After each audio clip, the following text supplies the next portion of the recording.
right? It's Greg with the G. That's right. Okay, That's because right. I'm a Frenchie. I fuck up names all the time. So I'm trying to learn French. I've been doing the daily Duolingo for a couple months now. why? Why? Hot Honestly, French girl you're trying to impress? I no, I think it's like more of like the dream of maybe one day I'll be able to unite with the Quebecers against what's happening in Ottawa and overthrow the government peacefully. Of course, that's of course just my accent. That's not the actual French, right? But Yeah, you get I the hope idea. so because that is the retarded version of French that you don't want to learn. You don't want to sound like that at all.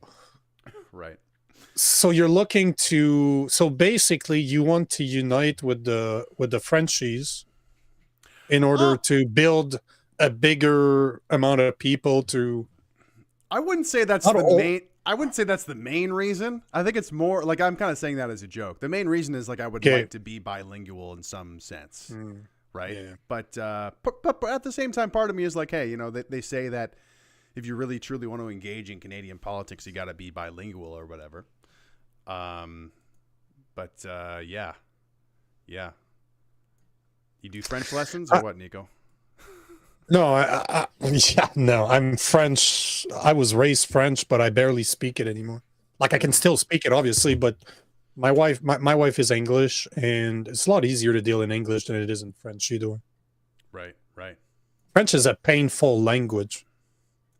It is I hard to read. It's hard to write. It's hard. There's so it's many. hard to interpret. I find Yeah, it's like yeah, like there's so many yeah. similar sounds and the apostrophized words too.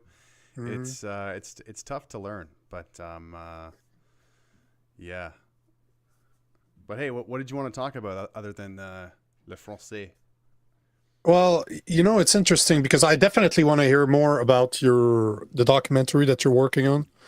Because oh boy, it is definitely a problem. Like people getting censored in Canada is it used to be a conspiracy theory. Like I've been speaking about this for 4 years. It used to be a conspiracy theory, but having Mark Zuckerberg last year that came out and just said, you know what, Biden slash Harris, the Biden slash Harris administration has been putting pressure on Meta to censor people. I'm like, told you. But in Canada, it's not quite the same, right? We have a prime minister that did, it was brilliant. As much as I dislike the man, I gotta give him that he is not stupid, or the people that are around him are not stupid, because they were very good at passing bills to censor people and prevent our news from getting out or accessing news. Because I travel in the US, I'm in the US right now, and I spend half my time down here. There's things I can access when I'm down here, and when I go back to Canada, there's certain accounts on Instagram I can't even access anymore, and it will say it right there that because of your government you can't access it, so it is blocked by Meta. Because you remember Justin Trudeau is like, oh, they don't want to pay our journalists. He basically used the fact that he knew that Meta would not give him money to pay the journalist, because they're like, go fuck yourself, that content's for free, we're not going to pay you for this. And then he turns around and say, oh, to protect you guys, I will put Meta, unfortunately I try to fight for you guys, but Meta is blocking our news now and blah blah. But this was all him. Like, it was brilliant what he did. It was brilliant, and as a drama teacher it actually worked out. Like, people believed it. It's yeah, that whole debacle was totally insane. The way I describe it, it's like having a marketplace where you can show up to sell your tomatoes or your produce, and then but being people who sell tomatoes and being like, you have to pay, instead of us paying you to be there, you actually have to pay us to show up. That's how entitled it is. And it's like, that's Yep. insane. You can come here for free and sell your tomatoes. It's like, no, you have to pay us to show up. It's like, why would we pay you to show up? What? But you're right. It's so maddening how our politicians, or Trudeau specifically, anyone who's liberal aligned, seems to get away with just presenting to the public a total mischaracterization of what's happening. And yeah, it's just, we have a dumb, uninformed populace because of it. And I really think that, when it comes to the pitiful state of the country, a lot of it comes back to the media being so compromised, subsidized by the government since 2018. When you don't have that pillar, when you don't have that institution of the news media, investigative journalists doing their job, a lot of the corruption kind of goes by the wayside. A lot, like the apathy of the public goes up, the ignorance goes up, and we'll just look at the mess we're in now. You know, it's quite tough out there. It's tough out there for people who actually care about this country. You know, But I think it's more than that, though, because I'll challenge you on this a bit, because as much as I agree with you, you take CBC, for example, that's sponsored by the government at $1.4 billion a year, and now they want more. Like they've been between 1.2 and 1.4 billion for like 7 years now. Now they want more money, so they're basically the propaganda machine of the Liberal Party. But at the same time, you look at, let's say, it's now Juno, but True North. You look at Rebel News. They will the same way CBC doesn't talk against the Liberal, those two platforms will not talk against the Conservatives. And you got guys like me that's in the middle. I'm like, Pierre Poilievre is repeating the same thing that Mark Carney is saying, word for word. Let's go at war, dollar for dollar, and let's take the revenue generated by those tariffs to take care of our workers. UBI.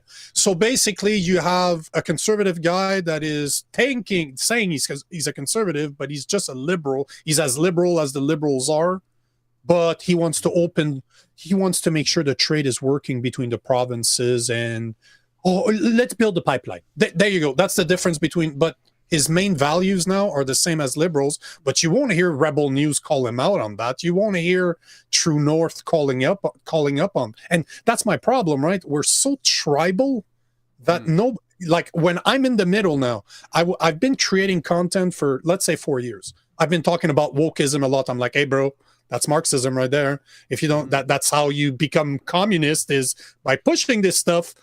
Now that, at least in the US, because a lot of my content are for Americans, now I'm just like, hey guys, you got to be careful. You can't go too much right. Because I'm in the middle. I'm just like, hey, left, be careful. Now that it's going right, I'm like, hey, righties, be careful.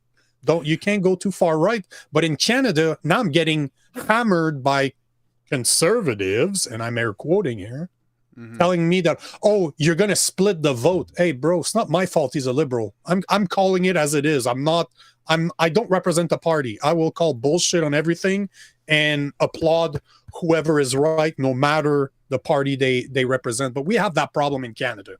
We have some people on the left. We have the news on the left, the news on the right, but there's nothing in the middle right now. No, I totally agree with a lot of what you said. However, you were just saying how the right wing or the conservatives are basically liberal. So it's like, are you in between them? Because for me, I see myself as outside of them, further to the right than the liberals and the conservatives, because the conservatives are so much like the liberals. And the biggest problem, I think, with the conservatives, you could talk about different policies. They don't oppose the UN agenda items. But for me, the big thing is you're not opposing wokeism, actually.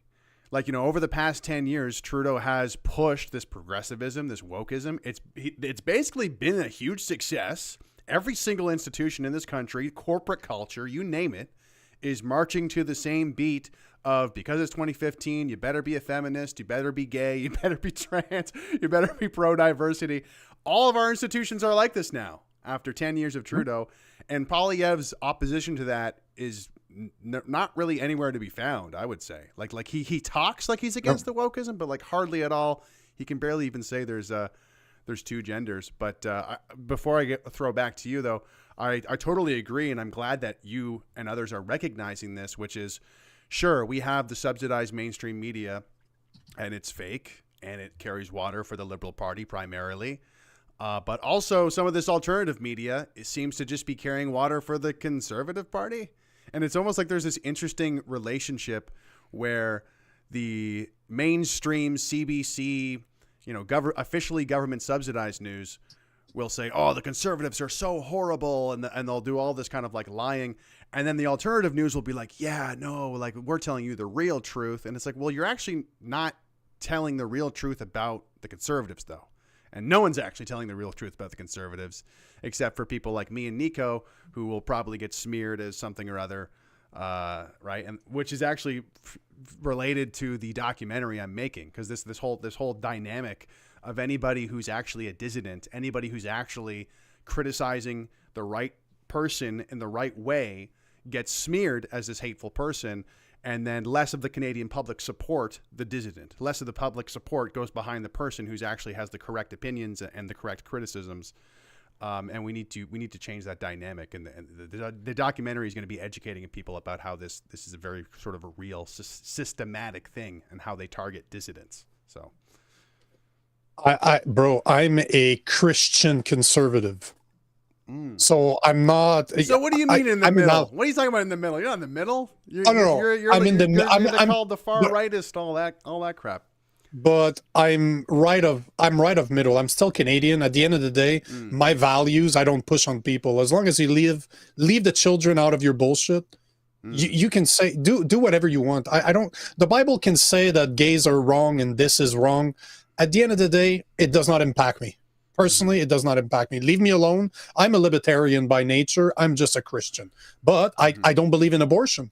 Like this is a topic that I don't address with Canadians because it's nowhere to be found. It's not even a conversation. In the US, though, I create most of my content for the US. So I talk against abortion all the time. But it is not something that's going to move the needle in Canada. So I try to keep it common sense somewhere in the middle. And the other show that I run, The Political Orphans, I run it with a lefty. And it's been very successful. So he's a lefty, I'm a righty. And we talk about the news, what's going on in the news. And, we don't agree on abortion. So it's a subject we don't really approach because we're not moving the needle in Canada, right? So as much as I am a conservative Christian, at the end of the day, I still have common sense. I know where my values apply, and I'm not there to preach to people. I'm not there to try to convert you. If you want to know more, I'm happy to talk about it. I record a lot of content with Christians, but at the end of the day, it's not what moves the needle in Canada, right? So I'm a libertarian. At the end of the day, I'm going to be a bit more right than middle, but I'm not I'm in the middle. I'm just a bit more right than middle. But there's no such thing in Canada. Like if you're libertarian in Canada, you're like far right.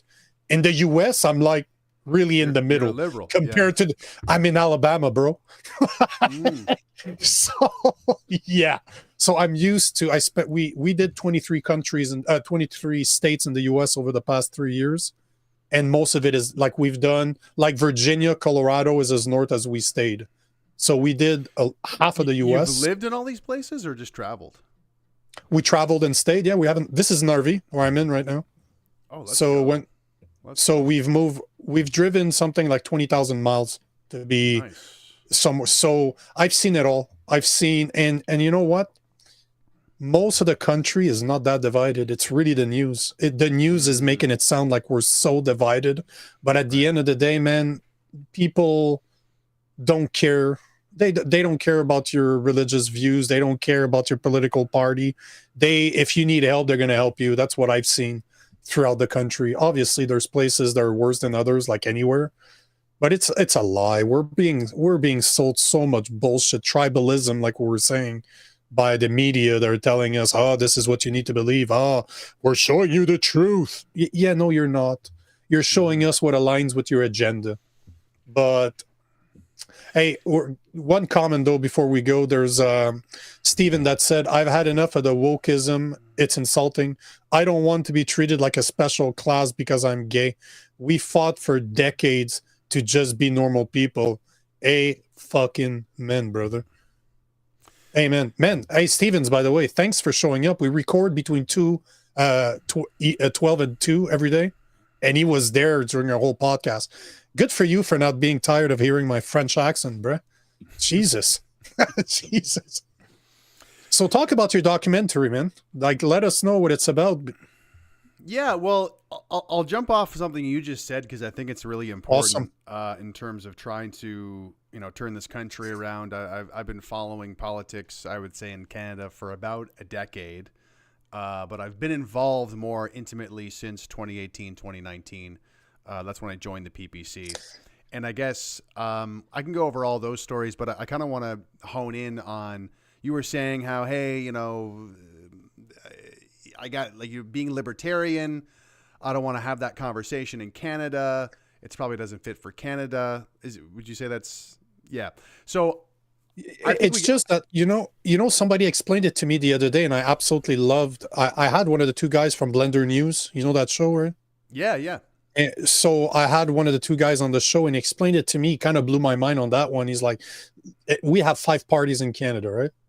If you consider that the conservative, like you consider that the Green is as left as they go, like it's literally like imagine communism is the Green, and then you have the NDP that's like." We're going to talk about socialism. They're just a step over from the Green. And then you have the Liberal Party.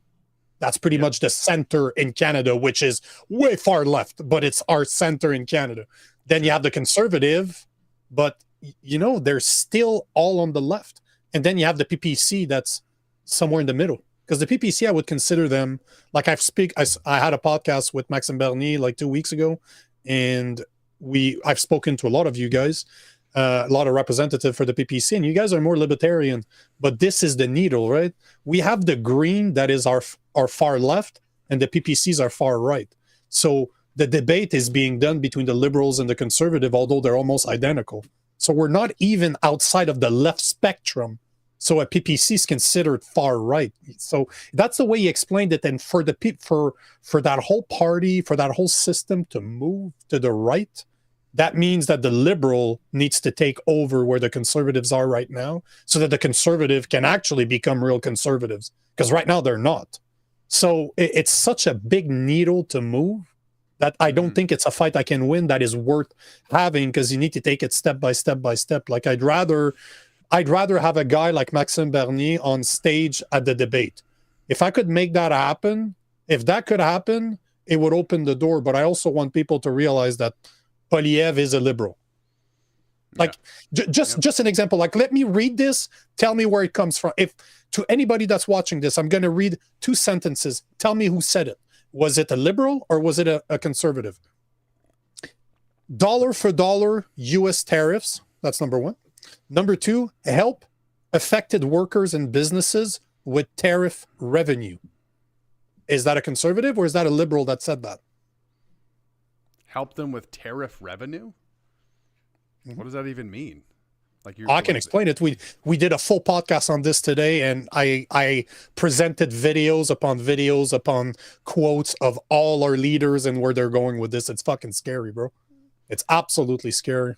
And this is from the conservative, I'm guessing. Pow, right there. Canada first. That's Pierre Polyev. With tariff revenue. What does that even mean? They're just going to give money to workers and businesses affected by the tariffs. They're going to put tariffs in place. Okay, hold on.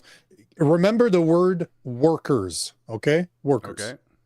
This is a guy that, in my opinion, is even worse than Trudeau. I think that guy is even worse than Trudeau, Mr. Mark Carney. Yep. So the post I just showed you was from yesterday. This post is from Mark Carney, March 3rd, so 3 days ago. He said Canada should retaliate with dollar for dollar tariffs. Let's retaliate dollar for dollar. It is exactly the same sentence. And then here he's saying the proceed from our tariffs should be used to protect our workers. No, hold on. It gets worse. No, it gets worse. Let me blow your mind even more. Then you opened a can of worm on that one, bro. But just listen to it. I talk about this all the time on my channel. But I love crapping on Polyev. Okay, I crap on everybody. Like if you're right, you're right. But if you're wrong, you're wrong. So I like to crap on Polyev though, because a lot of people on the right wing and alternative media don't. Yeah, well, not. Yeah, but listen to this. Listen to this. Listen to this. Want to vote down the government at your earliest opportunity. Do you still stand by that statement, and do you think now is the time for an election? Now is the time to put workers first. We're literally in a trade war, and I can't imagine any opposition leader that wouldn't want to support a package to help workers impacted by this. We did that during the pandemic. We came together. We need to have that same approach now. So my answer to that is we need support for workers first, put in place, working, an election afterwards. And what's the plan? That's So, amazing. So who are you voting for? Does it make a difference? Let's put that back in perspective.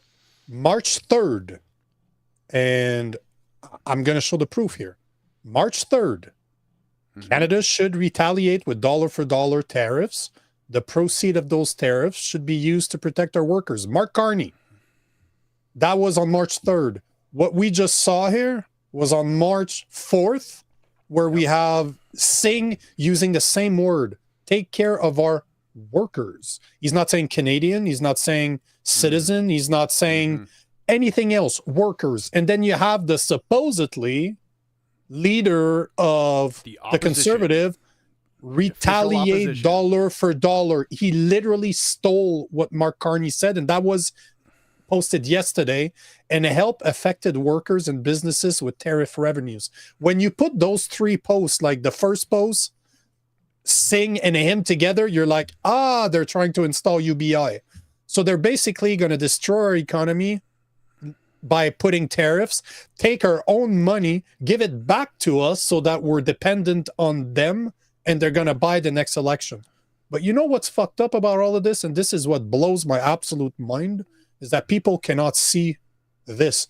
I could put the two posts to get one next to, I could do exactly what I did there. Mark Carney, Singh, and you're going to show Poliev, and they're like, oh, no, but it's not the same. That's not what, they're going to defend that guy. And I'm like, word for word. Yeah, people are dumb. People are stupid. And part of what I've learned from politics is that you need to appeal to the common man, the everyman, or another more crude way to put it is the person who's like to medium to low intelligence. You know, that's why it's so difficult. Do you think people are stupid? Do you? I just want to stop you there. Do you really think people are stupid, or they just don't care? I think statistically they are stupid. Yes, like half of people are medium intelligence, and then and like even more than that are lower intelligence. That's just like the stats of it. Like most people are medium to low intelligence just by virtue of like statistics, right? So that's. But I think what you're getting at is the added sort of problem is that, and like don't flinch, like if you're watching this podcast, you're not one of these people who is like low IQ. It's the people who are not paying attention, who are just consuming CBC. These are the people, sorry, not sorry. That's just like the reality of politics. And you spoke about it earlier, how, as much as you hate Trudeau, he's really good at corralling the sheep. I dislike. I'm a Christian. I don't hate. Whatever. Never. No, hey, it matters. All right. Those are words. Words matter to me. So I dislike Trudeau. Sure. Dislike, detest. He's a villain. Anyway, but it's important. I love it. Speaking to that, you're like, as much as you hate him, he's really good at what he does. And part of that, has anything Trudeau said actually really made sense? No, but he's appealing to the medium to low he's appealing to the common, very good point. Whatever, and anyone who's good at politics does this. Even Trump, when he rose to power in 2016, he didn't say stop immigration. What a big, ugly, how many syllables is it? Immigration. It's like 4-syllable word. Like, what is this, science class? He's like, build a wall. And all the people are like, yeah, build a wall. Like that makes sense. He spoke to the more common person, and maybe it makes you feel uncomfortable to say like they're stupid, but that's just the way it is. That's just kind of what's effective. And I'm telling you this, Nico, because like that's what makes our job difficult. We see these things, we see these patterns, we see what's going on. A lot of people don't, and unfortunately, a lot of people don't even have the time to like look into it. And it's almost easier to just get what's spoon-fed to them, which is going to be what's at the top of the algorithm or on the top of the TV, and it's going to be the more sort of fake nonsense, which supports, these Team Canada people who are lying to us and trying to sell us UBI.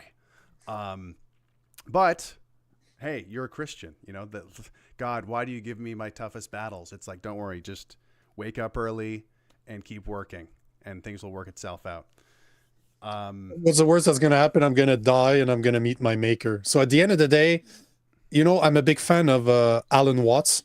And years ago, I heard one of his old presentation, and he was talking to his students, and he was saying that in Buddhism, because for the longest time I was a Buddhist, and he was like, you have to treat this world like it was a joke. You want to play the role of the jester. You want to understand that this world is all a comedy, but you're part of it. But remember that it's a comedy, because what else are you going to do? Right? Yeah. Because you're going to die. At one point, you're going to die. You're going to meet your maker, whatever that maker looks like to you. So what's the worst that's going to happen here? Laugh at it, bro. You need to be able to laugh at this stuff.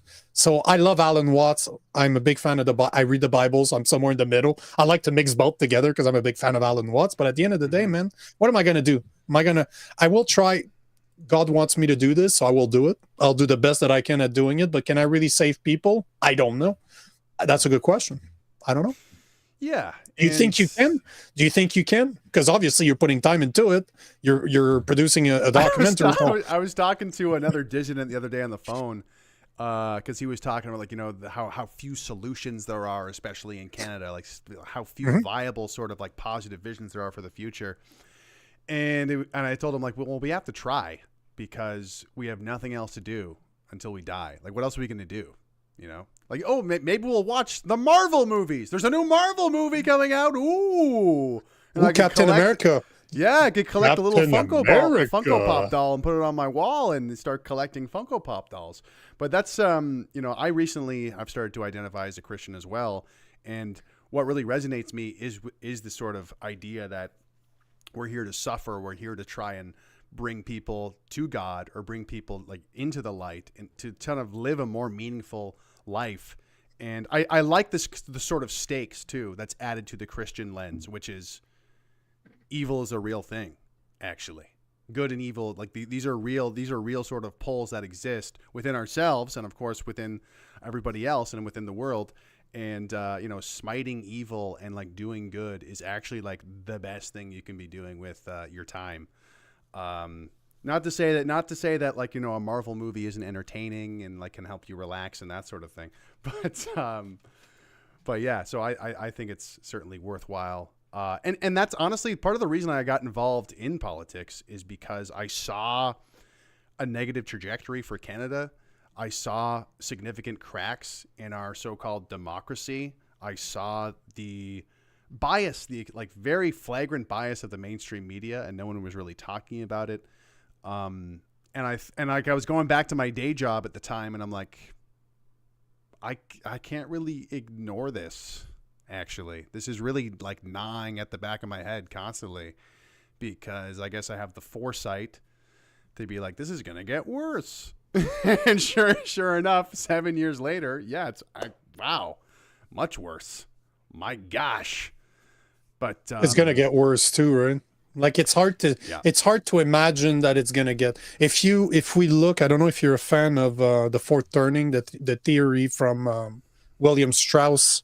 I'm aware. It's not gonna get, like, we are in the fourth turning right now, and it always, you know, the theory is that we go through 4 steps from, you know, the old expression that hard times create good men create good times create hard times, and good times create weak men, and weak men create hard times. So that cycle is supposedly somewhere 80 to 120 years old, and Strauss went through all history and found that pattern repeats to every single civilization that's out there. So great. We're at the end. The last great men were 1945, at the end of the Second World War. Bang on 80 years right now. So it's like, I think, to me, and I'm curious to know your opinion on this, because I know it's going to get worse. I think that what we're seeing right now, just the response that we're seeing on the way our politicians in Canada are basically, they have a united front pointing at Trump like he's the problem, when they've been destroying our economy for 9 years, and now that a guy's in power for 6 weeks, it's all his fault. Like, he's good. Like, he's only been there in 6 weeks, and he's been able to go back into time and destroy our economy. But you know, to me, just the way that they're going, they're just going to make it worse. And Mexico just proved it. Mexico just was able to make a deal through USMCA today with Trump. Trump is like, yeah, we're going to back the tariff, because she picked up the president picked up the phone and they made a deal of some type. We don't know what the deal is yet, But the point is that he's up to negotiation. That's what I've been saying for weeks now. That Trump's a business guy. At the end of the day, he's going to try to piss you off because he has the biggest leverage. We don't have any. And he's going to piss you off until you say, you know what? I'm going to come back with my tail between my legs, just like Zelensky did after getting smacked like a little bitch last Friday, right? That's Trump for you. But it's interesting that we still don't realize that. And you think it's stupidity. And, you know, as Steven says that he's the leader of the medium to low IQ club. So I'm going to trust you guys. I want to believe that people are more intelligent than that they are willing, ignorant. Like they were, you know, ignorance is bliss. Like if you don't have to ask the question, you're like, la, la, la, la, la, la, la, la, la, la. That's where the Marvel movies are so important, because they will numb your brain. But I just cannot believe that what happened between 2020 and 2024 did not wake up more people. I really thought that it would have smacked people in the head and just like, hey, there's the same pattern here. Yeah. Yeah, it's right there.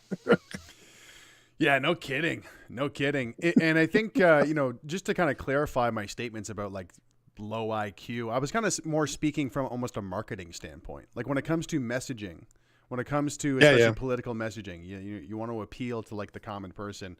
But I think when it comes to sort of Canada's problems, I think you're right. I think it's not necessarily an intelligence thing. I think I would actually kind of tend to believe that maybe Canadians are a bit more intelligent than Americans. I would maybe buy into that stereotype. However, they're more apathetic, and even worse than that, Canadians are more apathetic, and even worse than that, there is a very deep spiritual problem here with Canadians. There's a very, very deep lack of honor in who they are that Americans just have. They just have this sort of connection to my constitution, my freedom. We saw it during COVID. We saw that. And that's when my sort of anti-Americanism was gone. I'm like, I want that, actually. I want that autonomy of being an American, to be my freedom. I don't care, you know, call them boisterous, call them arrogant, maybe. But guess what? They're patriotic. And they're proud 100%. And they have conviction and they're brave and all these things. And what do we have? What do we have? We have people who have never been more brainwashed. We have people who have been victims to the psychological terrorism of CTV News, who are now probably never going to be the same again. It's nuts. So yeah, we explain it because we lost our war of independence. Having spent a lot of time in the US, this is where it comes from. And they are told from a young age that they won. They're free. Like they fought for their freedom. And that's why the Constitution is probably the most brilliant political paper ever written. Free speech is the number one importance. The government cannot take it away from you. If they do, you have all the guns possible to get it back. That's it. You want to understand the Constitution? This is what it's about. Free speech, government wants to take it away from you, you take your guns and you kill the government. That's it. That's what the Second Amendment and the First Amendment are. But we don't have that in Canada, right? We're still under the fucking king. Most Canadians don't even realize that the king needs to stamp our stuff and say, yeah, I approve of what the little kids are doing in Canada. But we are a bunch of losers. Like, we lost our war of independence, and that's why we're so complacent. You look at the US, they're patriotic. Why? Because they won. We lost. Did we ever have a war of independence? I'm not even aware. Yeah, like the British fought the Frenchies. And it was, you know, everything we do is a bit smaller scale, right? We can't compare to what they do. Sure. It was colder up here. People were like, you know what? It's too cold for this. Let's actually just... let's do it. There's a snowstorm right now. Let's take a week off of this. Continue exchanging goods and services, but let's take a break. But we're going to go back to this. But everything's bigger in the US. If there's one thing that's true, they'll be held to pay in the spring. Let me tell you. But we did not win. We're still under the king. We're still under England, and it shows in the way that we are. This, to me, is how I explain how complacent we are, and how Americans are so patriotic, because they're like, you know what? My forefathers fought for this shit. We have guns to defend it, and that's why we're Americans. Like, they're very proud to be Americans. Like certain places in the US, Jesus Christ has an AR-15, bro. Like this is how proud they are. Like, Jesus is ready to go. So, Yeah, well, in the Bible they say he's going to come back with a sword. Maybe it'll be an AR. Maybe it'll be an AK. God will come down with an AK. a bayonet at the top. JC with an AK. Yeah. What up? But yeah, I mean, I don't think that being like a Commonwealth country is necessarily the main problem, because I think that we were a self-respecting, dignified nation for some time. It's just kind of in the past like half century that things have really started to kind of deteriorate. But yeah, kind of getting it back to my documentary, or at least like sort of like how I've diagnosed the problem. Is we start with Pierre Poilievre. I have been ragging on this guy for over 2 years, ever since the trucker convoy. We saw the authoritarian the authoritarian face of our government. The mask slipped off, and it's like, wow, so you will beat your citizens who are peacefully protesting. You will throw people in jail for their opinions. By the way, that opinion of not needing vaccine mandates is pretty well widely supported by most Canadians and most institutions now. So these people who they threw in jail for opposing the mandates, actually all the institutions agree with the people that they threw in jail, but they still just threw them in jail for disagreeing with the government at the time. Like, this is not a characteristic of a free country, is the point. And I have been crapping on Poilievre because he's hardly actually ever talked about it in that frame. He's hardly ever said, Trudeau, you are a disgrace to democracy. He's never actually said those words. And somebody from Germany who actually did say those words, Christine Anderson, she came over to Canada after, because she was so popular for saying, Trudeau, you're a disgrace to democracy, spare us your presence. He actually called her like a Nazi. Poilievre called Christine Anderson a Nazi, all these things. So the problem starts with Poilievre in that he is not fighting back against Trudeau. He's not fighting back against this woke spell that he has cast on the nation. And until not just politicians, but even more so the Canadian population, until the culture changes to actually oppose quote unquote wokeness, then nothing is going to change. And to me, you were saying, hey, I don't want to be I don't want to say too much about abortion. Fuck that. We have to actually, no, we need to like reject that whole notion in Canada completely. I'm so tired of it. So like, what you think we need? So I'm not saying this to you specifically to be like offensive, but like, I see people like this and it's like, okay, so we need to be more politically correct. We need to be more of a pussy to help the situation. Actually, no, it's the complete opposite. We need to be more boisterous, more aggressive, more not afraid of cancel culture, not afraid of the far left. I want to make a short TikTok cartoon about this or something, because you'll see all these right wingers in Canada or conservatives in Canada, and they're like, yeah, I'm so proud of our patriots, our fallen veterans, our fallen soldiers. I'm ready to fight for this country. And then some like 70-pound little, bipolar, non-binary lesbian communist shows up and says, you're racist. And then they're like, running the other way just because they got called racist. And it's like, are you really ready to fight for your country? Some 70-pound lesbian called you a word, and now you're nowhere to be seen. You're terrified for getting called a name. Because that's what it is. These terms, racist, homophobe, this prevents us from talking about anything. Like, have people noticed this? Like, you can't talk about abortion because you're anti-woman. You're a woman hater. You can't talk 100%. about. But I do hate women, so they're absolutely right. You're absolutely bang on. I don't like women. But love our mothers, though. Love mothers. Women, though, can be a little annoying. But that's a joke on my other podcast. They're like, Nico, why do you hate women so much? But that's the answer for everything now. But to go back, I like what you said about Poilievre, and that's something, he's been in politics since he's 24 years old. He's worth millions upon millions upon millions of dollars. That's one thing that really bothers me about him. Like, he has a net worth of above $5 million, and I'm like, hey, bruh, how'd you make that much money on a $200,000 salary? Because Warren Buffett wants your investment tricks. Like, he's probably following Nancy Pelosi in the U.S. and the best trader of all time. But he always bothered me. Like there's something about him that I do not like. I still had hopes for him that there's a fakeness to him. There's a sort of fake Well, sort of but the nerdiness Freedom to his- Convoy showed it because he started using. He showed up. I remember the fucking video where he showed up to an overpass where there was a truck passing in the back, and he's like, photo ops with the people, and then people started trusting him. I was at the Freedom Convoy in Ottawa. I was at all those fucking protests in Canada and Ontario. And you know what? He wasn't fucking there. The only guy that was at protest was Maxime Bernier.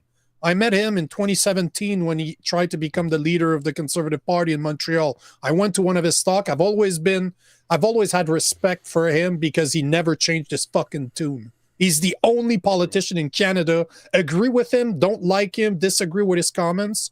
He never changed his tune. He's always said the same fucking thing. So I have respect for him. But at the same time, fucking Pierre Poilievre used the Freedom Convoy to build himself a base, and the people that are still conservative today that are voting for him still think that he's that guy that was on the top of that overpass trying to praise the Freedom Convoy, but he was nowhere to be found. He never stood up to the lockdowns. He never stood up to the convoy, to what Trudeau said. He never said that Chrystia Freeland freezing people's account was an outrage. That is not a fight he fought because it was not popular at the time. Pierre Poilievre looks at the polls and he's like, what should I be talking about today? And that's what he does. If it's popular, he's fucking talking about it. That's Pierre Poilievre for you. And it's people should be way more pissed off, I think, because if there's any opportunity, because the excuse you always get, the excuse you always hear is split voting. Well, you can't say that. He can't say that because then the media will call him names. And it's like, okay, so so we're just going to be slaves to CBC then. So everyone's going to be a slave to the CBC. And you've seen the trickle effect where Poilievre doesn't upset the CBC. And now all of Poilievre's supporters are like, well, we can't upset the CBC. So it's like, okay, so now we all agree with the CBC. Like this is the same CBC, by the way, that in a way casually dehumanizes, casually dismisses, and encourages hate towards conservatives. Like they don't say it explicitly, but there's always a casual kind of backhanded thing towards conservatives. This is the CBC that we're being submissive to, by the way. And it really pisses me off, and why I targeted Poilievre so hard after the convoy is it was the perfect opportunity to actually change the paradigm. It was 100%. The perfect opportunity to change the paradigm. And the way to most simply put this is everyone is still stuck in the Trudeau paradigm where being called racist is the worst possible thing. Okay, I think that banning your own citizens from leaving the country for not being vaccinated, I think that's way fucking worse, actually. I think that's way worse. I think that dehumanizing Canadians for not being vaccinated, I think Toronto Star saying that I don't care if unvaxxed people die is worse. I think that they were trying to tax the unvaxxed in Quebec. I think that's worse. And I think putting masks on children, I think that's worse. Call me racist all you want. I don't care. That's the sort of moral paradigm shift that I want, that we should want to happen and should still try to push for in a way. Because so many, it's crazy how many conservative, especially some of the influencers too, are still like this, where they're like, oh, well, I'm not racist. And it's like, just shut up about that. Like you shouldn't be apologizing for that. Like put that aside. Stop playing into like the framework, this fake morality of Justin Trudeau. Throw it out and change the framework of these people are traitors. Treason is a crime. And it sounds like some of them might be guilty of that in the House of Commons. I don't care if you think I'm fucking racist, actually. And neither should you. These people are supposed to be representing us, and they are traitors. We don't know who, but it sounds like there's enough evidence. This is like the official report. So this is what's officially been found. Who knows what's actually just under the surface that has not even been identified yet. Sheesh. That's why I said I hate women earlier. I'm anti-gay, anti-lesbian, I'm anti-LGBTQ, I'm anti-black people, I'm anti-everything. So call me whatever you want. I've said it before you did. Make a clip about it. I don't care. This is the thing, right? This is what's funny. I'm being called names on a daily basis. I don't care. I don't give a fuck. that you're calling me name, because people who can't argue insult. That's it. Right. It's the oldest playbook in the world. And as soon as you start insulting me instead of debating me, I know exactly who I'm dealing with. And I always think about this. I'm a massive troll. If you go to my page and you start trolling me, bitch, please. I've been doing it for a long time. I will troll you, and you will leave my page. I don't go to a stand-up comedian and heckle him during his show because I know what's going to happen. I'm going to look like an idiot. So, insult me all you want. That's fine. I have a comeback for every single one of them. And I don't even need to at the end of the day, because I probably said it somewhere. I'm racist. Use it. I don't give a fuck. Doesn't even need to be true. If that makes you happy, make videos. I don't care. I've never actually, maybe I should try that new comeback of, hey, Greg, you're racist. I know what you are, but what am I? I know what you are, but what am I? I'm rubber, you're glue. Whatever you say bounces off me, sticks onto you. Right? Go even further. Call me racist. You know what? Actually, sorry, I'll respond to your comment later. I'm just on my way to a clan meeting right now. Talk to you later.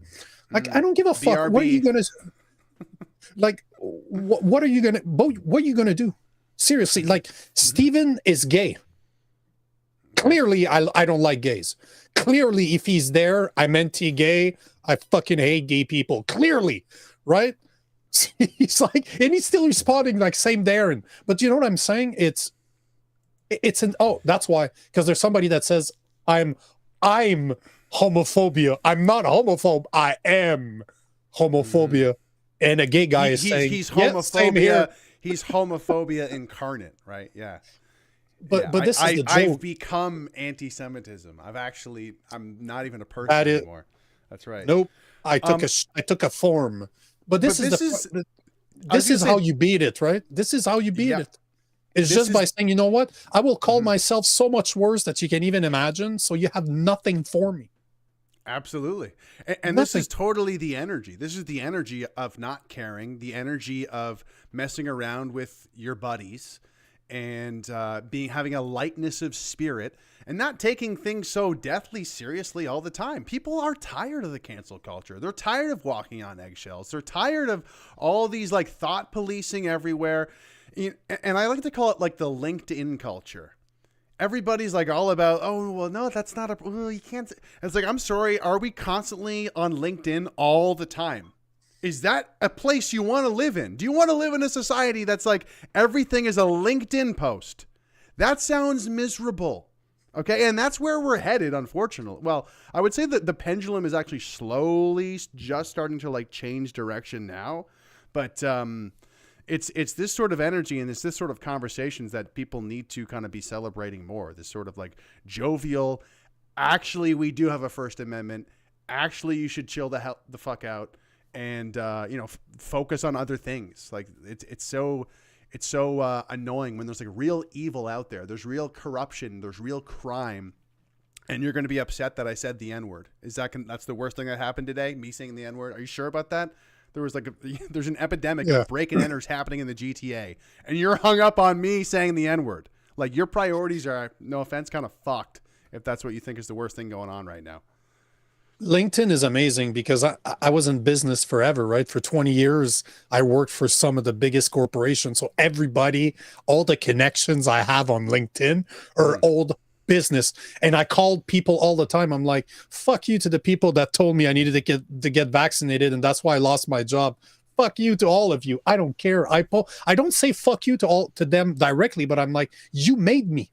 If it wasn't for the fact that you guys forced me to quit because I wouldn't take the vaccine, I wouldn't be creating content today. So it's all because of you. Thank you. I've like, I don't care. It's not that I don't care. It's just that what I believe in is more important than people's feelings. What I have to say is more important than if your feelings get hurt by my comments, check the mirror. It's not my... Am I the trigger? Sure, that's what I do. I'm meant to trigger people. But if you're insulted by the words of somebody you've never met in real life, that you don't even know if I exist, for all you know, I'm AI, I'm not even real. If that's all it takes to control you, you're very easily controllable, and you need to check the mirror. And that's what it comes down to. There's probably a better sort of summary that people have made of this over the years, but other people's feelings actually aren't that important. It's the actions. It's the actual actions that people take that's important. The only reason to fear an istphobia accusation is because you yourself think you might be. I love it.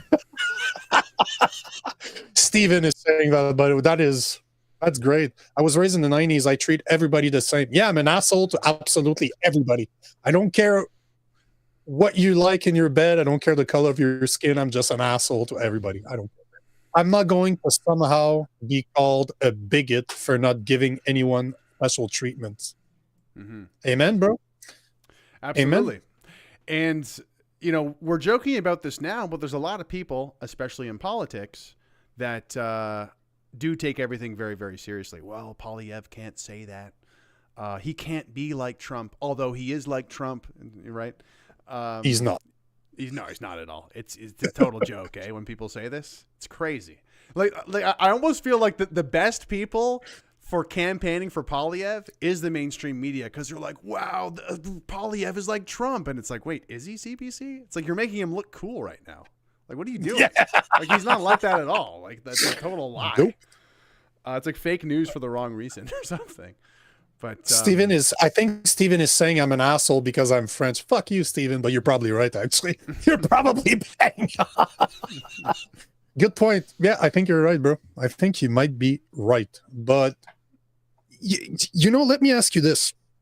If you look at what's going on right now, like, we're laughing right now because sometimes I don't know what else to do. Like, I can only be pissed off for so long that I have to be laughing at this, because remember the jester analogy from Alan Watts. But at the same time, what do you think that Canadians will learn? Because I struggle with this. I ask myself this question day in, day out.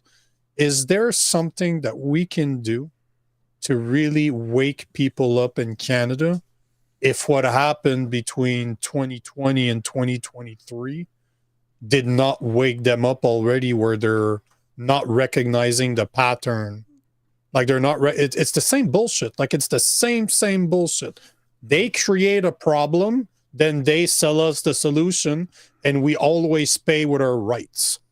There's always a consequence to wanting to feel secure. Your rights. I think it's Benjamin Franklin that said, and I'm going to bastardize the quote, but that said that if you prioritize security, you don't deserve freedom. Like, and it's right. But what are we supposed to do in Canada? Like, for 2.5 years, I couldn't leave my house because I wasn't vaccinated. I couldn't teach martial arts anymore. I could only go to the grocery store and the pharmacy while wearing a face diaper. That's the only way I could. But I couldn't go to the restaurant. I couldn't teach martial arts anymore. I lost my job. Like, I couldn't do anything anymore. So how do we go from this that happened 3 years ago? It's not like that was, when I was young. No, that was like 3 years ago. It's not that far. And now we're seeing our government trying to put UBI in place by blaming the orange boogeyman in the US. And yet we're just like, oh yeah, he's a problem. We forgot what happened like 3 years ago. Not even 3 years ago. Like, what's happening? So I'll first say that I think that a lot of very, very important seeds were planted during COVID. And I think that even right now, with this sort of trade war happening and this sort of threat of annexation from the U.S., I think this is actually planting even more seeds. And I mean seeds as in, I think Canadians are waking up in various degrees at various paces, but it's going to take a while. It's going to take a while for those seeds to grow.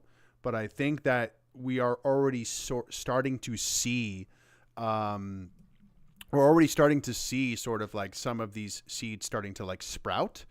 And, what do we do is build. We need to build. Think of it almost like a pipeline, or think of something that doesn't really exist yet. Like, that's what needs to happen. It's going to be a lot of work, because I think what we have up against us in Canada is a population that's has not been very passionate or engaged with politics. And we described it earlier, how we have these institutions that aren't really serving the people. They're serving, foreign interests. They're serving lobbyists, We have a media landscape that caters to that. We have an alternative media landscape that caters to that. And it's not to say that it's, that we have to give up or anything, but the way I like to kind of explain it to people is, sure, activism is important, but we need to be long-term minded. We need to be long-term minded. We're not just going to run out into the streets and shoot something into the Death Star and the whole Death Star explodes and all of our problems go away. No. It's going to be a lot of hard work. It's going to be a lot of hard work to slowly corral more people into waking up. Like, it's not going to happen all at once, but I would even say like Blender News is a good example. They've propped up.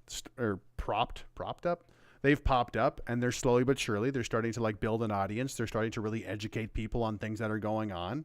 And it's going to take more and more people like that popping up, and also kind of creating other organizations that might not have to do with media and might not have to do with news, might not even have to do with politics necessarily. I always tell people that, because people are always like, oh, Greg, what should I do? And it's like, well, what are you already passionate about? What are you already skilled at? Maybe you can do something that has to do with I don't know, a dad's club or a men's club, or maybe it's like some sort of sports thing. Maybe it's some sort of basket weaving. I don't know, but it's create something that will help your local community, or that's something you're passionate about, and then go from there. Because I feel like almost the major problem, especially since the convoy, is there's obviously the apathy, but the people who get it, they've been demoralized, traumatized, and they're full of fear. And because they're fearful, it's like you don't have any good ideas because you're full of fear. You're not thinking of the long term. You're only thinking of the short term. You're only thinking of the short spurts. And I've been there. Okay. I'm not acting like I'm any better than the people who have been fearful and traumatized. Okay. I saw my friends go to jail. I had friends leave the country. I was in a dark hole. Okay. For a little while after the convoy, I actually stopped posting content because I was terrified. I didn't know if the fucking police were going to show up and arrest me or what the fuck was going on. There was a heartbreak of does my country even love me anymore? Am I even wanted here? Should I get an RV and move to the States? All these things were passing through my head, and I'm sure many other Canadians' heads. But for the people that do get it, the first thing is to not be caught up in the fear, and to open the Bible. No, but you do need to have more of a long-term mindset of building something. And the other thing too is sometimes being too focused on trying to fix everything, you can just torment yourself with that. If you focus just on one thing that you can do to better improve the situation, then that's great. What I'm focusing on with the documentary, just to segue, is we are focusing on people being empowered to speak truth to power, right? We need that. And the problem is there's this organization called the Canadian Anti-Hate Network, and they're basically a smear factory. They smear people. They smear people who are outspoken on different issues. If you criticize the transgenderism in schools, they will systematically go after you and smear your reputation. And obviously, What reputation? Well, I mean, reputation is important, though. Reputation is important. And I should maybe add some context to what we were saying before about, saying that we hate women and making all these jokes, because there is another side to that, especially when it comes to politics and being taken seriously, which is when you go into the realm of politics, or trying to get a lot of people moving in the same direction, reputation is a thing. Having an important relationship with the public, having the public perceive you in the right way, that's very, very valuable and very, very important. And it's something that's not even, it's just a psychological thing. Human beings follow people because we trust them, because we identify with them, blah, blah, blah. That's why I'm not a politician. Not interested in being a politician. I'm not a journalist. Never claim I will be one. I'm a commentator, man. Hey, it's fine. You're charming. You're funny. People like that. Human beings like that. So, but I appreciate that. But yeah, so no homo, no eye contact, because that'd be gay. Just saying. Just saying. It's through the camera. It's all good. I don't know how that works. If I have to say no homo too, I don't know the rules. But Hold yeah, on. Before you go, like there's a couple of comments, and there's one that was actually that was agreeing with you. We survived the biggest psychological operation in history. Agreed. Couldn't agree with you more, Darren. But Steven said, I felt helpless when I woke up in 2014, but it's definitely started changing since then, very slowly but surely. So that goes to your point, right? That it's a change that I think we have to remember, and I think that's where I get frustrated, is we have to remember that this has happened over decades and decades and decades. We find ourselves in this shithole that we're in, not because it started happening 2 years ago. It's been happening for decades and decades and decades. So of course it's going to be slow. But see, even Darren agrees with you. We need to bring back Men's Club, and he's asking when your documentary's out. So those are questions for you, but I didn't mean to cut you off. It's just, I always make sure to take the comments, because people without people listening to this, we wouldn't be doing this. So I will always read every single of your comment and make sure that your voices are, if you take the time to comment, I'll take the time to post them. Yeah, absolutely. So documentary, we still have about half a dozen interviews to collect. Some of them are people in Alberta and done remotely. So that'll probably take us another month to collect the rest of the interviews. And then it's going to take another month to edit everything together. So we're looking at probably April, May by the time it's available. It'll be called The Hate Network, or at least that's the working title. We'll see what it looks like when it's done. But yeah, it's speaking of sort of the building and things kind of what was I going to say? Turning things around slowly is shoot. Oh, I've lost it now. But I'm sorry, bro. No, it's my all right. apologies. There is going to be a trailer coming up for the documentary soon, though, if people want to check it out. Let me know when it's out. I'll post it everywhere. I'll reshare it. Oh yeah, absolutely. Absolutely. We need to stick together. There is a fundraiser at givesango.com/say free speech. Yeah, if they want to check that out there. What do you want people to know? Because we've been going for about an hour and 5 minutes. I'd love to have you back on. I think you and I can make for very easy content. I see. So love to have you back on, but is there something you want the people to know? Is there something you want to leave them on? What do I want people to know? I want people to know that to not be afraid. Don't be afraid of people judging you or people thinking the wrong way. Because I really think that the more fearful we are, the less we actually speak up, the less we speak out. And on our own personal spiritual level, I think that actually hurts you. It actually hurts yourself. You're not honoring yourself. You're not being honest with yourself. Although people don't like me and maybe they don't like you, Nico, they call you names or whatever. People get mad at you. I bet you sleep like a baby. I sleep really well. I sleep really, really well, because I get everything off my chest during the day, and then I just, I don't lose any sleep over it whatsoever. And I think that, especially if you're somebody who is honest, if you're somebody who is like a good person, it's like you of all people should be speaking up, actually, because you have a good heart. And I saw it at the Convoy. I don't know if I told you, but I interviewed over 300 different people on camera at the Convoy. And some of the best Canadians out there, amazing hearted people who are doing things for the right reasons, totally generous, honest people who just wanted their government to stop acting like evil tyrants, right? And I bring that up too because there's all this talk, with all this trade war talk, they're invoking all this talk, like all these politicians are what's the word? They're posturing all of this stuff about Canadian pride, Canadian this, Canadian pride. And it's like, you guys tried to memory hole the trucker convoy. You tried to completely flatten that, act like it was nothing at all.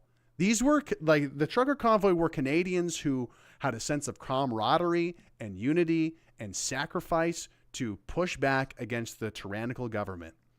That and a lot of people I spoke to felt like they They said they felt Canadian pride for the first time in a long time at that convoy. And everyone in the Parliament building tries to make you forget what the convoy was. No one has championed the convoy who's in the House of Commons. Even the Conservative Party, hardly at all. So it's there. Canadian pride is there. Don't take your cues from the Ottawa bubble, from the mainstream media, or even the alternative media necessarily for that matter. And I guess like one thing, actually, I'm remembering now, I got the impression from you earlier that you're like, oh, there's so many liberals. Canada's so liberal. That's a total farce. That's totally fake. That's totally what the mainstream media wants you to believe, that we're all these liberal, passive sheep. It's not true. Over 65% of Canadians want deportations and want to stop mass immigration. Is that a liberal viewpoint? The majority of Canadians? And that's another reason why I have so much hope, by the way, is because Canadians have started to risk being called racist. They're actually opposing immigration. This has never happened before since I've joined politics. I joined the PPC in 2019. I got called racist all the time. People thought I was a villain for even suggesting that we lower the immigration levels in 2019. Now it's a popular sentiment. Now the majority of Canadians have a PPC talking point from 2019. Like, we are moving in the right direction. I think the reason why it's so hopeless is because there's so little quality leaders that are actually in the political arena right now, right? It's impossible to be in the political arena when you're not going to apologize for your opinion. I will, if I'm right, I'm right. If I'm wrong, I will apologize, but I stand by my opinion. This is why I can't be in politics, because I will not become a politician to appease politicians. This is the problem with politics today, is there's not enough guys like me. They're ready to tell people that you're wrong. If you're not happy, you can go fuck yourself, because it's your problem. Your feelings don't belong to me. I'm not responsible for tiptoeing around your feelings because I might hurt them. Bro, my feelings are hurt all the time. That's how you learn. You don't learn by being catered to. You learn by somebody calling your bullshit and saying, you know what, bro, you're wrong. Here's why you're wrong. You don't like it? Go back home and think about it. And then you're like, if you have a critical thinking add on, you're like, shit, maybe he did have a point. Yeah, okay, there you go. I'm better now. So I would rip this shit up in politics. It's just people don't want the guy. They're not ready for guys like me to just call the bullshit the way it is. I totally disagree. I think it's the opposite. I think people are so ready. I think people are so ready for that. We saw it with Trump in 2019. That being said, there is a balance. There is a balance of traditional politics, presenting in a suit, being personable, all that stuff. You can't be like, a total belligerent, like bat out of hell. But it's with those calculated like runs of like, well, yeah, because you'd be in jail, Hillary. Like, comments like that are just totally explosive and like they're funny. People love that. People are starving for that. But that's why doing what I'm doing makes sense to me, because I don't have to worry about what I have to say, and I'm not endorsing any party. Like, I'm not backing any party. If Justin Trudeau wanted to record an interview with me, I would take it, because I would take the opportunity to question him. It would be a hard interview. He would not enjoy it. But, same thing with Pierre Poilievre. As much as I dislike the guy, I would love to have him on to be able to question him. Same thing when I had Maxime Bernier on. As much as I like him, we asked him real questions that he had to answer, and he did a fucking good job answering them. So that's the thing. I love what I do right now. We need guys like me in politics, but I don't want to be that guy, because I don't want to have to like tone it down, because I understand that you need. I used to wear a suit every day, man. That's what I did for more than 12 years. So you don't go in a meeting, hey, what's up, fuckers? Like, you're not going to sell anything like that. He was in sales, guys. He was in sales. Yeah, exactly. He was not in HR. But you have to read the crowd and know who you're talking to. It's just when I do this, when we do what we're doing right now, I don't have to. Because if you don't like what I say, guess what? Don't watch it. It's really that simple. Fucking scroll. Bing, bing, bing. Just go away.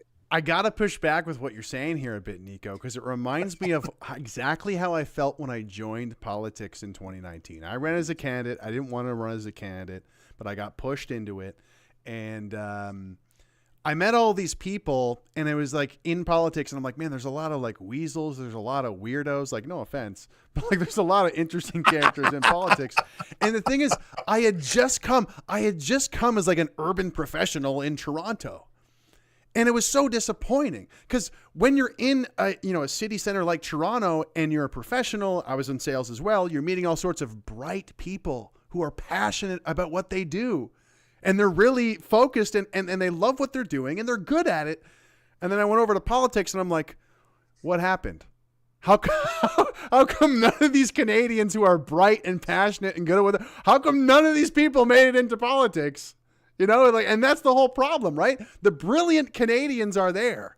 They're just not in politics. You know, they're making a living because they don't want the stress probably and the headaches of having to go into politics. But I guess the point is, like, if we can try to like correct that equation somehow and realize, like, hey, I know your paycheck's important. I know you want to, have a carefree life, but the country's at stake, actually. You know, like this place that you love, this place that gave you so much, and that I hope you're grateful for, it's at stake. It's actually getting undermined by, the foreign influence and all sorts of corporate interests that are undermining the quality of life for the people. So maybe your job at IBM or Facebook headquarters, maybe you could, we need to coach people how to go into the fray of the toxic minefield of politics. And trust me, I'm someone who does not belong in it at all because I'm there and I'm like, these people are being so dishonest. Why are they lying all the time? And I'm like, that's totally not in my nature at all. So it's been quite the sort of treacherous journey for me so far of being like, wow, there's a lot of nasty people out there. But anyway, some great comments on your, I'm just checking out your YouTube. You got some great comments on there. Huh? Yeah, if you don't mind, I'll read this super chat. Oh, that's exactly why I'm bringing it up. Like I always read my comments. Go for it, man. So Nicholas with $5. Thank you so much, Nicholas, for the donation. Thanks for keeping it real, Greg. It's hard to stay positive sometimes, but people like you keep me sane. Happy to hear it, man.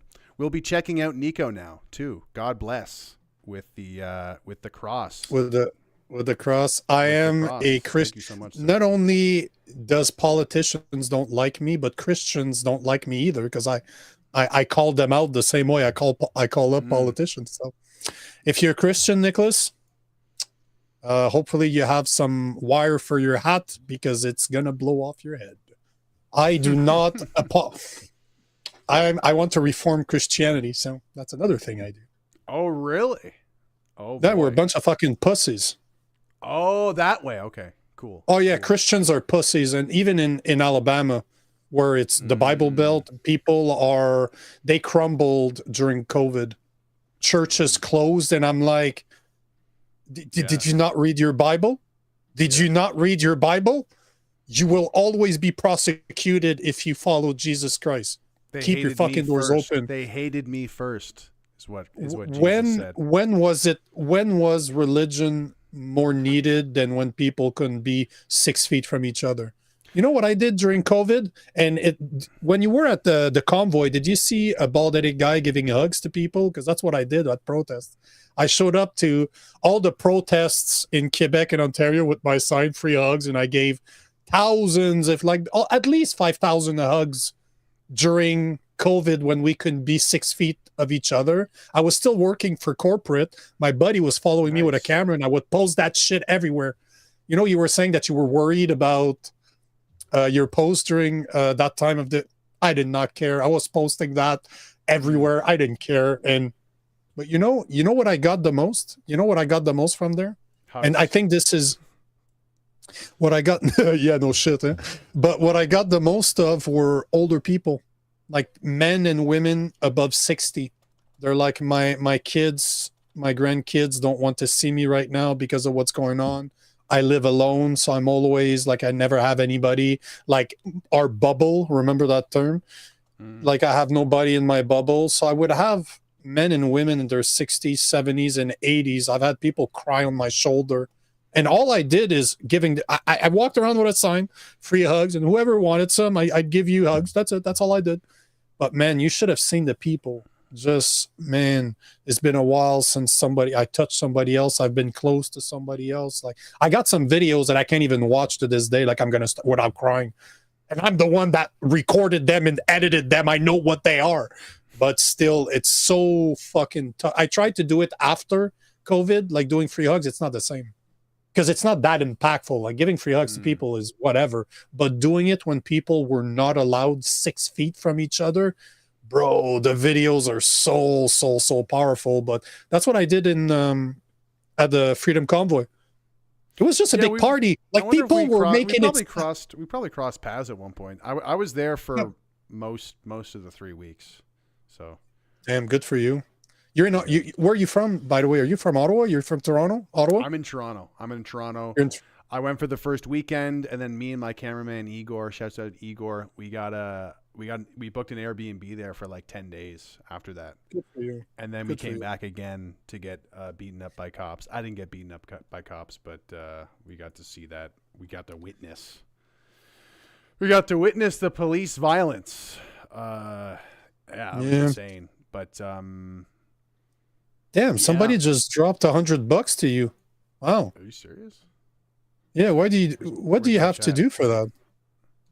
Oh, like, my gosh. Silverman and Buddy. Thank you so much. I'm pretty sure half of that is mine. I'm pretty sure half of that is mine. You're welcome, Greg. It's fucking welcome. Absolutely. Thank you so much, Silverman and Buddy, for the huge donation. I appreciate it. Thank you so much, sir. Yeah, no, this is great. There's a lot of bills to pay for the documentary, so it's always good. That's interesting. Sandy Clean is saying, I saw those videos back then, because my videos went viral, bro. They were everywhere. Like, people were sharing. Well, I did it live. Like, at one point, my buddy showed up. We had the massive camera, and I had my cell phone. And do you remember Maxime Ouellet, the police officer from Quebec that quit during COVID, started talking about how the police were so corrupt, they were trying to force him to get vaccinated and all that stuff? I became friends with him, and he restreamed. He shared my post on Facebook. It just went absolutely viral. So I wouldn't be surprised. What happened to him? Was he a sitting police officer? Yeah. What happened? He quit his job. He's in Florida now. Talked to him not too long ago, actually. He's in Florida. Like when he stood up and said, "Hey, these people are corrupt," was he working at the time? Oh yeah, and he was everywhere in the news, bro. Everywhere in the news were just bashing him. He quit his job. He had luckily enough, he was running he has a side business. He had a business that he was investing in as a police officer. So he had a side business, and now that's all he does. So he was in a good position, but he was talking how people were just going with it because they didn't want to lose their pensions and all that stuff. It's just that it's possible that she did see my videos, because they went viral back then, and they were just like 3-4 minutes long, right? I have hundreds of hours of recording, but it's just you take the best. You know how it is. You take the best one, and they're just little clippets that you put together. And il parle français dans il videos. Like, was he speaking French? There's no English. No. There's no video. There's no talking. It's me hugging people. No, I meant with your friend who was a police officer. Oh yeah. No. What I mean is that we started talking. I approached him because I record a lot of podcasts, right? So I approached him, and then we recorded something. But then he started sharing my stuff. And then it just went absolutely, like, those videos went absolutely viral. But man, I need to rewatch those, because some of those videos there's a few of them that are powerful as shit. I still have a number of interviews from the Convoy that I actually still have not seen the light of day. A lot of good ones too. Oh, but, man. Some of them will probably make it into to some of this next doc, but yeah. Can I check? Do you have like 3 minutes, 4 minutes for a video? Because I keep everything, right? I just found probably the best video I made. Like, it's a 3-4. While we're talking, there was 100,000 people at that protest where I was. Like, it's insane. It's just it was in Montreal. It was fucking massive. But I just found it. If you want to see it, I'm not just we're talking. Man, I haven't brought up those videos in a long time. Wow. Okay, I can't promise not to cry though, because those things make me very, very emotional. Just saying. All right, Damn. Let's see it. Let's see it. Yep, it's loading right now, so it should show up in a minute. I think it's a bigger file. Oh, there.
What a terrible edit.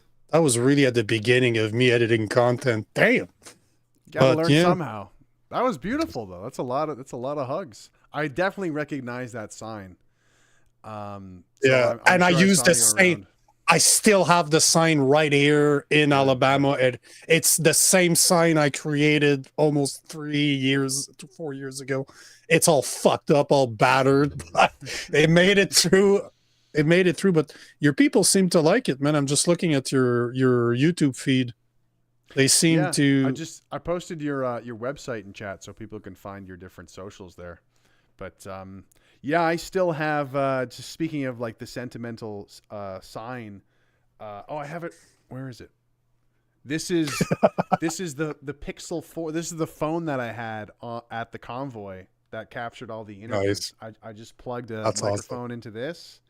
And the microphone is like a little lav mic, and I wrapped it around a little like Canadian flag. But the lav mic is now broken, but I still have the old lav mic that captured all of the conversations down there.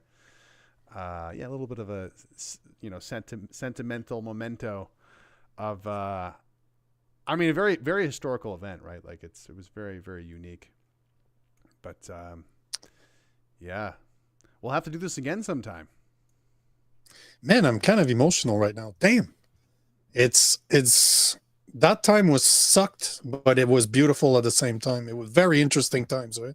When you go back to that time, because I was at the Freedom Convoy, it was a massive party. There was white people, there were black people, there were Indian people, there were native people, there were people that were Asian.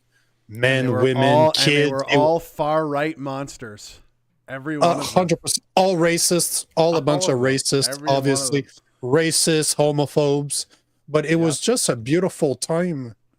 Like, it did not matter the protest that I went to. I always went there with the optic of being in a good heart spirit. That's why we were doing the free hugs, because I did not want there to produce negative energy. I wanted to bring something positive to it.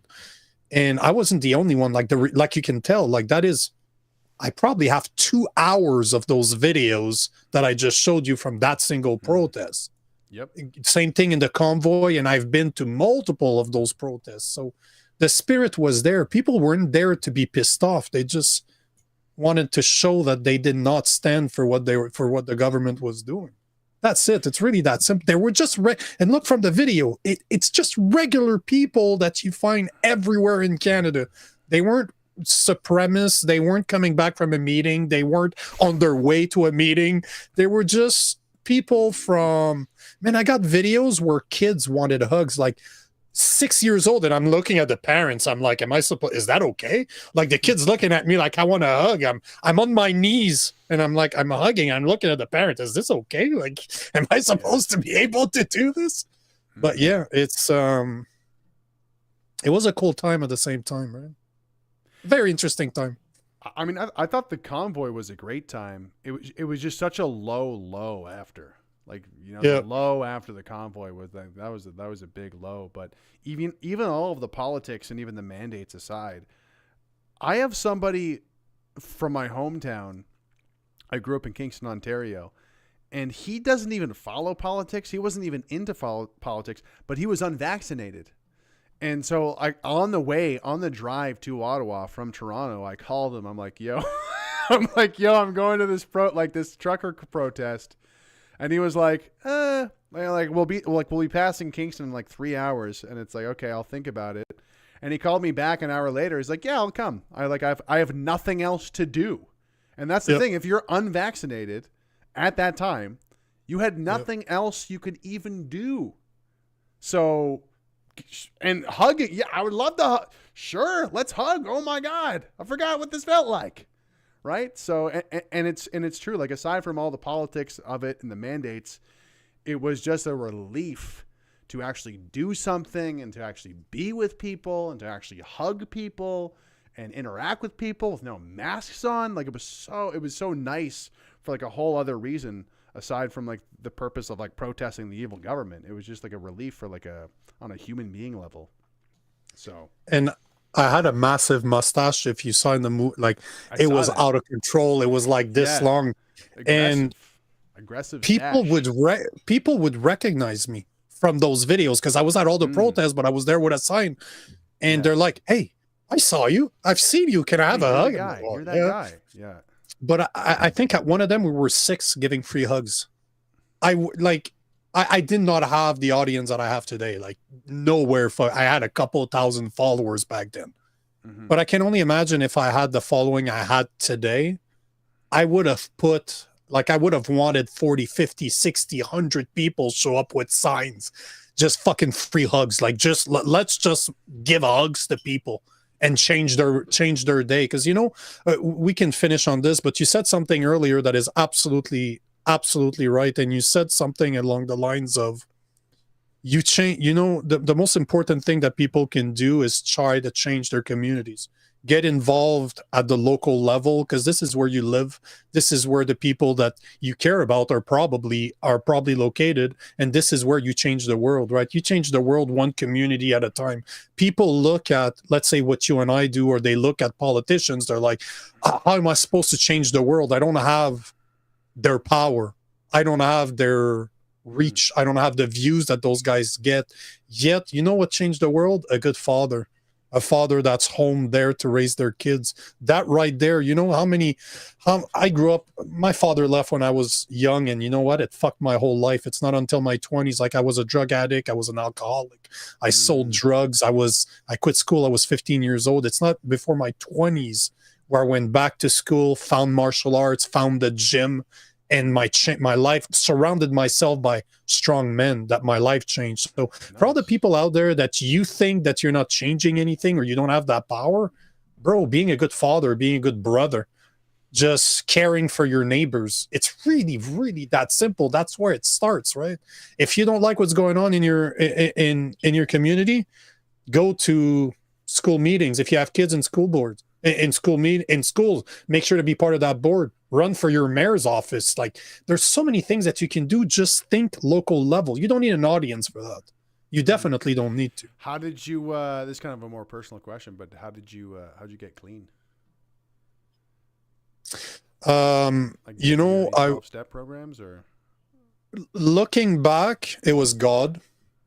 I did not know it back then. It took me a long time. It's when I spent 2.5 years in the woods that I came to that realization that I've had a lot of highs and a lot of lows in my life. Like, I have a very interesting background. And, you know, I haven't told this story in a long time, but I must have been 20, 21. I'm sitting in my apartment. Like, I left my house. I left home. I think I was 17 years old. Like, I quit school. I was 15. By 16, I was a drug addict. I was an alcoholic. I was a thief. I was not a nice kid, right? And I had been living by myself for probably 4 years by then. And I had been evicted from apartment to apartment. I was always having parties, selling drugs. So nobody wanted me as a tenant, right? So every time that came out, I got kicked out. And I was literally, my boxes are all packed. I'm homeless. I have no place to go. I'm looking at my boxes and I got to leave. The phone rings. I'm sitting on the floor looking at all my shit. And I'm like, I don't know where I'm going to go from here. And the phone rang and it was my mom. My mom was calling out of the blue. She did not know the situation that I was in. My mom was not aware of what I was doing. She had an idea. She's not stupid, but she did not know where I was. And it's interesting because at that point, I had a lot of friends that were really connected back then. And I had an opportunity to learn a skill that is definitely not legal, but that is extremely, extremely lucrative. Like, you know, back in the days where weed was not legal, people used to grow it. Well, right. I was in the works to get my own house to grow that stuff. So I'm sitting there. So imagine this. I'm sitting on the floor of my apartment. I have an opportunity that's coming, but it's not there yet. I'm homeless, and my mom calls me. And she asked me the most simple of questions, not knowing what she was actually telling me. That's why I don't think it's her. I think God used my mother to tell me, because my mother is not like that. I don't have a good relationship with my mother to this day. So she just called me asking, are you happy? And I just really?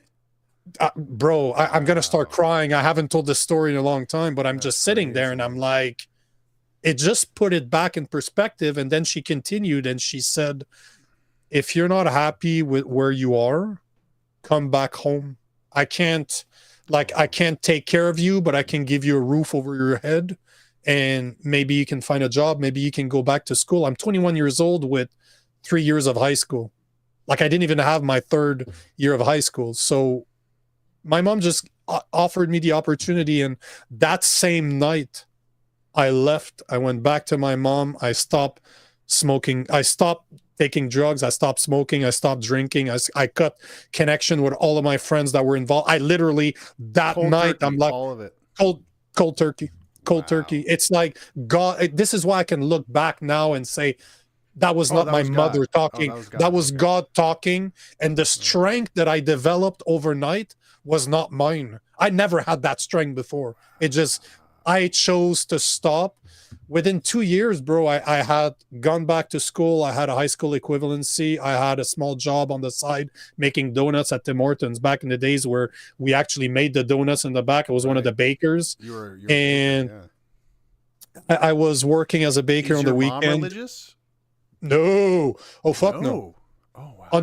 Until I left for the US, which was about 3 years ago, until we began traveling, I could count on one hand the amount of time I had been in a church. No, what about your mom? Is she religious? No. No, like I said, I could count on one hand the amount of time I'd been. So my mom, that's why I looking back, I'm like, that was God, because I changed overnight. I went back to school. I did my equivalency without studying. I basically showed up for the test, passed everything, applied for a technical college in Ottawa, like, one of those, the Vrise type of situation. It's Sure. Yeah. la cité collégiale, but it's just like a regular community college type of deal. Yeah. I took a fast track course on computer technology, because my biological dad's an engineer, so I was rebuilding computers when I was a kid. I've always been around technology, so I'm like, what can I do? I'll study this. And within 2 years, bro, I was not only clean, but I had my high school diploma, I had a college diploma. I started working in a call center. Within 7 years, I was a sales engineer, making multiple hundreds of $1,000s. So this is just, I'm a very ambitious guy, right? Like I just went from being a drug addict to making really good money just because I'm dedicated. But it doesn't come from me. I don't think it's mine. It's just, I just roll with it. I just follow that voice that's telling me what to do. And I have faith. I've always been very faithful. I just didn't know.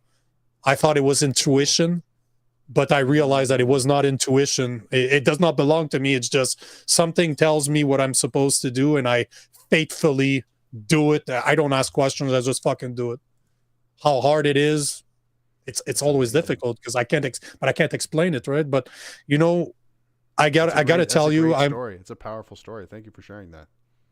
But you know what the most grateful about is probably my wife today. And we're in an RV, so she can hear me. She's literally right there, but she's stuck by me by all the hard times that we've been through over the past 5 years. Like me quitting my job as an engineer. I was in works to work for Amazon, man. We were talking 300-400 grand American. That's the job I had lined up when I said, fuck you, I'm out. So I went from having an investment house to buying multiple ones. That was the point, to losing absolutely everything, because God sent me on that path, and I had to learn that money didn't mean shit, because that's all I was chasing after was money, money, money, money, money. Right, so my wife has been around this. I've been with me since then.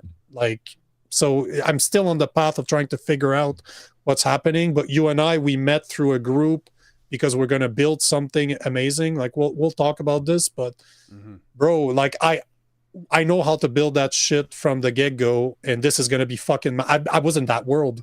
I have all the skill, like everything has brought me to this just because I listen. Hardest thing I've ever done by far, but I'm very, very grateful. And I thank God for my wife every day, because she trusted me as hard as it got, and it's still hard right now. She always been there.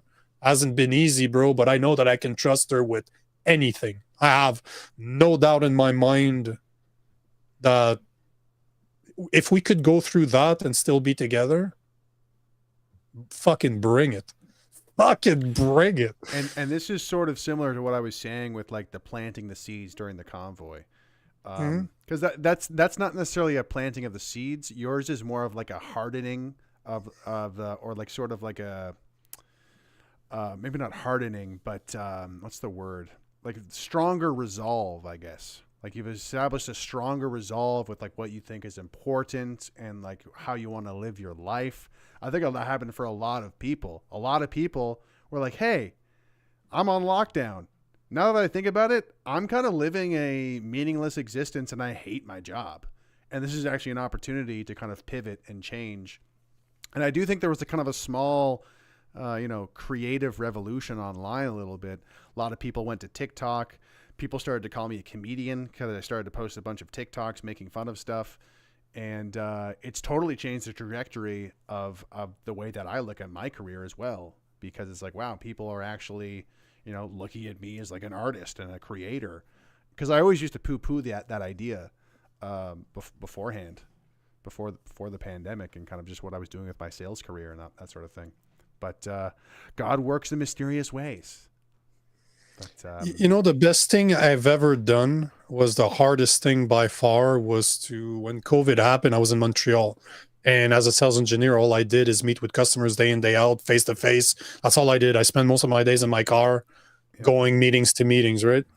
And then they put that no within 6 feet. So the company went virtual. So everything we did was online. We weren't interacting with people we didn't know. Because back then we thought there would be zombies everywhere, right? Yeah. So I used to have a house think about log house in the middle of the woods on the top of a mountain. Wow. I had an investment house that was on Airbnb. Like I had bought it as an investment house, but I always had the feeling that it would be meaningful when I bought it. Like I got a super good deal on it. I renovated it all, but it was on Airbnb. And when that happened, when they started telling me that I couldn't do anything anymore, I literally got rid of my place in Montreal, and I went to the woods by myself with my dog. I had a small German Shepherd puppy back then, and Nice. I just moved there. So, but this is what changed everything, is spending time with myself in nature. There's no bullshit when you're alone, bro. That's such great timing though. Like, cause that was totally the move. If you could afford to do that during the pandemic, go to the middle of the woods and just chill. I had bought the house probably a year and a half prior to that, because I wasn't the best with money, but I made enough that if I invested it in something, I wouldn't touch it. Like if it's out of my account, it doesn't matter to me. I don't see it. So I thought to myself, buy a house as an investment and just rent it on Airbnb whenever you can, because it's like a bank account, right? A house, I literally paid 150 grand for it. And when I was done, about 4 years after, it was valued at 450 or 500,000. So I'm just going through, I saw the house and I'm like, sometimes there's just something telling you need that house. Like you need that. This is something that it will be very valuable to you at one point. And I've always listened to my intuition. So I saw the house, needed help, but I'm just like, you know what? Let's fucking do it. I'm going to get it. Because I've renovated multiple houses in my life, like from bottom to top, right? I just learned how to do it and I just did it. So I saw that house. I'm like, fuck, that's perfect. But there was something inside me, like, it will be very valuable to you, not money-wise, just it will be very important to you. And I ended up moving there. I think it was a year and a half after I bought it, something along those lines. I moved out. I had a super small apartment so that I could invest the money on the house and renovating it. And then one day that happened. I'm like, yeah, okay, cool. I get it. I understand. I'm out. Awesome. That's where I found. So yeah, I'm excited to see what's next. And maybe when we close up the stream here, we can have a quick private chat about what's. Yeah, man. Well, you know what? We're supposed to go an hour. We've been an hour 45, so we'll cut it there. But we'll have to do it again. I like your vibe. Like I think you and I can shoot this shit for hours and just. Yeah, just no, talk. We definitely got a lot in common. You can teach me French, hopefully. And just kidding, but no, yeah, like. Absolutely, man. Absolutely. I would love to talk again soon. Yeah, man. I always close out my show with a prayer, so I will do that, and then I'll let all of you awesome people go. God, thank you for everything that you do for us. We are grateful for all your blessings. Please give us the courage to stand up for what we know is right, the words to speak what needs to be said, and the will to help and serve others. Amen. Amen. Amen. Beautiful. We know is right, the words to speak what needs to be said. It's weird, it kicks you off at the end. And the will to help and good times, serve